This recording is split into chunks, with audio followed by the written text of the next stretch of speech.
Kozhikode medical കോളേജിലെ അപകടത്തിൽ വീഴ്ച സമ്മതിച്ച ആരോഗ്യമന്ത്രി. പുതിയ ബ്ലോക്കിൽ 3 നിലകളിലും രോഗികളെ പ്രവേശിപ്പിച്ചു.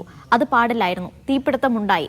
6ാം നിലയിൽ മെഷീനുകൾ കണക്ട് ചെയ്യുമ്പോൾ പ്രശ്നങ്ങൾ ഉണ്ടോ എന്ന് പരിശോധിക്കുമ്പോഴാണ് അപകടമെന്നും വീണ ജോർജ് പറഞ്ഞു.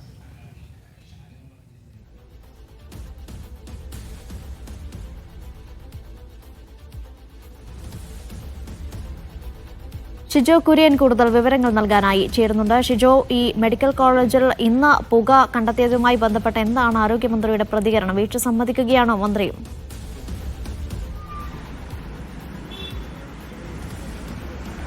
അനീഷ, ഇതിനകത്ത് എടുത്തു കാണേണ്ട ഒരു പ്രധാനപ്പെട്ട കാര്യമുണ്ട്. കഴിഞ്ഞ ശനിയാഴ്ച കോഴിക്കോട് മെഡിക്കൽ കോളേജിലുണ്ടായ പുകയെ തുടർന്നുകൊണ്ട് വളരെ വിശദമായിട്ടുള്ള അന്വേഷണം അതുമായി ബന്ധപ്പെട്ടുകൊണ്ട് നടന്നു വരികയാണ്. കൃത്യമായിട്ടുള്ള എല്ലാ കാര്യങ്ങളും മെഡിക്കൽ കോളേജ് കേന്ദ്രീകരിച്ചുകൊണ്ട് നടക്കുന്നുണ്ട്. കൃത്യമായിട്ടുള്ള ഫയർ ഓഡിറ്റ് അടക്കം നടത്തും എന്നുള്ള കാര്യം കൂടി മന്ത്രി വീണ ജോർജ് പറഞ്ഞിട്ടുണ്ട്. ഒരു സമഗ്രമായിട്ടുള്ള ഫയർ ഓഡിറ്റ് നടത്തി ഇക്കാര്യങ്ങൾ കണ്ടെത്തും. നിലവിൽ അന്വേഷണം നടന്നു വരികയാണ്. അപ്പോൾ അന്വേഷണം നടത്തിയതിനു ശേഷം ഒരു റിപ്പോർട്ട് തനിക്ക് ലഭിക്കും. ആ റിപ്പോർട്ടിന് ശേഷം മാത്രമേ എന്താണ് ഇതിൻ്റെ കാരണമെന്ന് കണ്ടെത്താൻ കഴിയുകയുള്ളൂ എന്നുള്ള കാര്യമാണ് മന്ത്രി വീണ ജോർജ് പറയുന്നത്. പക്ഷേ ഇതിനകത്ത് എടുത്തു കാണേണ്ട മറ്റൊരു പ്രധാനപ്പെട്ട കാര്യമുണ്ട്.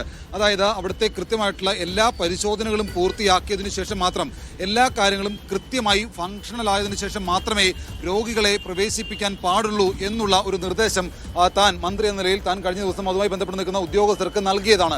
എന്നാൽ ഇന്നിപ്പോൾ അവിടെ 3ാം നിലയ്ക്ക് മുകളിലുള്ള മറ്റു നിലകളിലേക്ക് രോഗികളെ പ്രവേശിപ്പിച്ചതിനകത്ത് വീഴ്ച സംഭവിച്ചിട്ടുണ്ട് എന്നുള്ള കാര്യമാണ് മന്ത്രി സമ്മതിച്ചത്. അതായത് രോഗികളെ പ്രവേശിപ്പിക്കാൻ പാടില്ലായിരുന്നു. ഇന്നിപ്പോൾ 6ാം നിലയിൽ പുകയുയർന്നപ്പോൾ അവിടുന്ന് രോഗികളെ മാറ്റുന്ന ഒരു സ്ഥിതിയാണ് ഉണ്ടായത്. അവിടെ ഉണ്ടായിരുന്ന രോഗികളടക്കം ഭയപ്പെടുന്ന ഒരു സാഹചര്യം കൂടി ഉണ്ടായി. അപ്പോൾ അങ്ങനെ ആ ഒരു സംഭവം ഉണ്ടാകാൻ പാടില്ലായിരുന്നു. പരിശോധനയുടെ ഭാഗമായിട്ട് കൂടിയാണ് ഇന്നിപ്പോൾ പുകയുയർന്നത് എന്നുള്ള കാര്യങ്ങൾ പറയുന്നുണ്ട്. അവിടെ പരിശോധനയുടെ ഭാഗമായിട്ട് ചില മെഷീനുകൾ ഓൺ ചെയ്തപ്പോൾ, ലൈറ്റ് മെഷീൻ ഓൺ ചെയ്തപ്പോൾ അതിൽ നിന്ന് പുകയുയർന്നതാണ് എന്നുള്ള കാര്യമാണ് മന്ത്രി പറയുന്നത്. പക്ഷേ ആ സമയത്ത് അവിടെ രോഗികൾ ഉണ്ടാവാൻ പാടില്ലായിരുന്നു. അത് കഴിഞ്ഞ ശനിയാഴ്ച ഉണ്ടായ സംഭവവുമായി ബന്ധപ്പെട്ട് തന്നെ വളരെ നേരത്തെ തന്നെ നിർദ്ദേശം നൽകിയതാണ്. പക്ഷേ ആ നിർദ്ദേശം എന്തുകൊണ്ട് ഇവിടെ പാലിക്കപ്പെട്ടില്ല, അത് വീഴ്ചയല്ല എന്ന് ചോദിക്കുമ്പോൾ അക്കാര്യങ്ങളടക്കം പരിശോധിക്കാം എന്നുള്ള കാര്യം കൂടി മന്ത്രി വീണ ജോർജ് പറയുന്നുണ്ട്. മറ്റൊരു കാര്യമെന്ന് പറയുന്നത്, ഇപ്പോൾ നടന്ന ഈ പുക ഉയർന്ന ഒരു പരിശോധനയുടെ ഭാഗമാണ്, അല്ലാതെ മറ്റൊന്നും തന്നെ ഇല്ല.